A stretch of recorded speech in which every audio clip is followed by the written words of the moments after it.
ડબાસા ગ્રામ પંચાયત સરપંચને ગેરહાજરીમાં ગ્રામસભા યોજવામાં આવતી હોવાની ચર્ચા. સૂત્રો દ્વારા મળતી માહિતી મુજબ પાદરા તાલુકાના ડભોસા ગ્રામ પંચાયતમાં ગ્રામસભા યોજવામાં આવે ત્યારે સભ્યો પણ પૂરા નથી હોતા અને ગ્રામજનોને જાણ પણ કરવામાં આવતી નથી. સરપંચશ્રીનો કાર્યભાર બીજો કોઈ સંભાળી રહ્યો હોવાની વાત જાણવા મળી છે. 2 વર્ષ પૂરા થવા આવ્યા તો પણ વિકાસના કામ કરવામાં આવેલ નથી.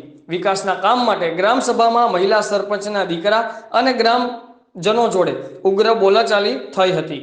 ગુજરાતની કેટલીક ગ્રામ પંચાયતમાં સરપંચ શ્રી હોદ્દાનો દુરુપયોગ કરતા હશે અને ક્યાં સુધી સરપંચની જગ્યાએ બીજા ગ્રામજનો પર દાદાગીરી કરતા રહેશે.